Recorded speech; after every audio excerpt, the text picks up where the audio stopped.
Liberals say they're looking into selling or partially selling federally owned assets. One of the assets on the table are Canada's airports. കൂട്ടുകാരെ, അങ്ങനെ കാനഡയുടെ എല്ലാ പ്രമുഖ എയർപോർട്ടുകളും വിൽപ്പനയ്ക്കായി ഒരുങ്ങുകയാണ്.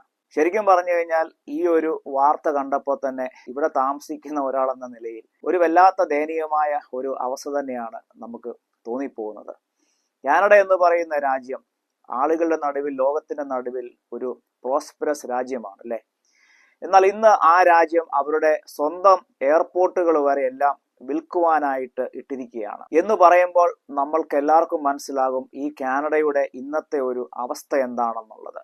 ഈ Canada ലോകത്തിന്റെ മുന്നിൽ, ലോക രാജ്യങ്ങളുടെ മുന്നിൽ നമ്മുടെ ഇന്ത്യയിൽ നിന്നുള്ള അനേക ചെറുപ്പക്കാർ ഉൾപ്പെടെയുള്ള ആളുകളെ ആകർഷിക്കുകയും നല്ല ഒരു ബെറ്റർ ലൈഫ് തേടി ഇതിനോടകം എത്രയോ ലക്ഷക്കണക്കിന് ആളുകൾ വന്നു ചേർന്ന ഒരു മനോഹരമായ ഒരു രാജ്യമാണ്. ഇത്രയും വലിയ സമ്പൽ സമൃദ്ധിയുള്ള ഈ രാജ്യം അവരുടെ എയർപോർട്ടുകൾ വിൽപ്പനയ്ക്കായി ഒരുങ്ങുന്നു എന്ന് പറയുമ്പോൾ അത് ചൂണ്ടിക്കാണിക്കുന്ന പ്രധാനപ്പെട്ട സൂചന, അതിന്റെ പ്രധാനപ്പെട്ട കാരണമെന്ന് അവർ തന്നെ പറയുന്നത് ഇവിടുത്തെ ബേസിക് ഇൻഫ്രാസ്ട്രക്ചർ പോലും നടത്തിക്കൊണ്ടു പോകാനുള്ള പണം ഇപ്പോൾ കാനഡിയൻ ഗവൺമെന്റിന്റെ പക്കലില്ല. അതുകൊണ്ട് തന്നെ അവർ കണ്ടെത്തിയ ഒരേ ഒരു മാർഗം ഇവിടുത്തെ പബ്ലിക് പ്രോപ്പർട്ടി ആകുന്ന എയർപോർട്ടുകൾ വിൽക്കാനായിട്ട് വെക്കുകയാണ്. അതുകൊണ്ട് തന്നെ രാജ്യത്തിന്റെ നാനാഭാഗങ്ങളിൽ നിന്ന് ജനങ്ങൾ ഉൾപ്പെടെ ഇവിടുത്തെ ഒപ്പോസിഷൻ പാർട്ടികൾ ഉൾപ്പെടെയുള്ളവരൊക്കെ അതിനെ ഒപ്പോസ് ചെയ്യുന്നുണ്ട്, അതിനെതിരെ വരുന്നുണ്ടെങ്കിലും ആരോട് പറയാൻ. മിക്ക ദിവസങ്ങളിലും പ്രധാനമന്ത്രി ഉൾപ്പെടെയുള്ള പല ക്യാബിനറ്റ് മന്ത്രിമാരും വന്ന് തള്ളി മറിക്കുന്നുണ്ട്. അവിടെ ഇൻവെസ്റ്റ് ചെയ്യുന്നു, ഇവിടെ ഇൻവെസ്റ്റ് ചെയ്യുന്നു, പുതിയ പുതിയ ജോലികൾ ഉണ്ടാക്കാനായിട്ട് ശ്രമിക്കുന്നു, പുതിയ പുതിയ കമ്പനികൾ ക്രിയേറ്റ് ചെയ്യാനായിട്ട് ശ്രമിക്കുന്നു എന്ന് വേണ്ട ഭയങ്കര വാഗ്ദാനങ്ങളും ഭയങ്കര തള്ളിമറിച്ചിലൊക്കെ തന്നെയാണ്. പക്ഷെ എന്തായാലും സത്യം എന്ന് പറയുന്നത് ഇതെല്ലാം നടപ്പിലാക്കി എടുക്കാനുള്ള പണം ഇന്ന് ഈ രാജ്യത്തിന് നഷ്ടമായോ എന്നതാണ് നാം സംശയിക്കേണ്ടിയിരിക്കുന്നത്. നല്ല നല്ല ജോലികളില്ല, പുതിയ ജോലികളൊന്നും പുതിയതായിട്ട് ക്രിയേറ്റ് ചെയ്യപ്പെടുന്നില്ല. ഉണ്ടായിരുന്ന വലിയ വലിയ കമ്പനികളെല്ലാം അടച്ചുപൂട്ടുന്നു.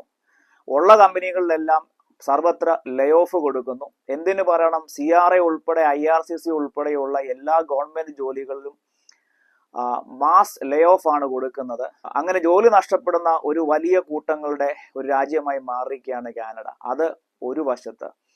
രണ്ടാമത്, ഒരു ഇൻഫ്രാസ്ട്രക്ചറോ ഒരു സ്ട്രാറ്റജിക് പ്ലാനിങ്ങോ ഇല്ലാതെ ലക്ഷക്കണക്കിന് ആൾക്കാരെ ഈ രാജ്യത്തേക്ക് കുത്തിനിറച്ചു. ജനസംഖ്യ ഭയങ്കരമായിട്ട് വർദ്ധിച്ചു.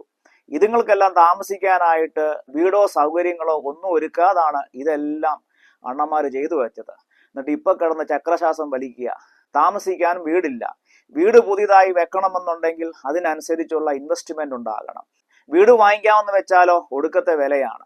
ഇനി അല്പമൊക്കെ ഇൻട്രസ്റ്റ് റേറ്റ് ഇപ്പം കുറഞ്ഞു നിൽക്കുവാന്ന് പറഞ്ഞാലും പഴയ രീതിയിലുള്ള ഒരു തള്ളിക്കയറ്റമോ അല്ലെങ്കിൽ ആളുകൾ ഇങ്ങനെ വീടിന് വേണ്ടിയുള്ള ഒരു വെമ്പൽ കൊള്ളലൊന്നും ഇപ്പൊ കാണുന്നില്ല.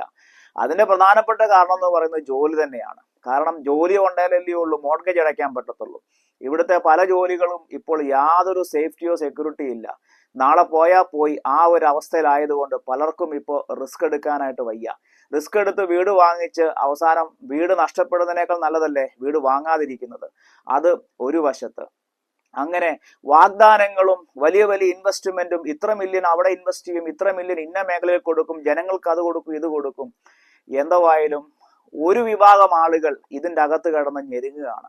ദൈനംദിന ചെലവുകൾ, ഗ്രോസറി ഉൾപ്പെടെ, ഗ്യാസ് പ്രൈസ് ഉൾപ്പെടെ എല്ലാം കുത്തനെ കൂടി ജനങ്ങളുടെ പോക്കറ്റ് കീറി നിൽക്കുന്ന ഒരു അവസ്ഥയാണ്. എന്ത് ചെയ്യണമെന്നറിയാതെ, ചുരുക്കം പറഞ്ഞു കഴിഞ്ഞാൽ ഗവൺമെന്റിന്റെ കൺട്രോളിൽ നിന്ന് എല്ലാ കാര്യങ്ങളും ഇപ്പോൾ കൈവിട്ടു പോയിരിക്കുകയാണ്.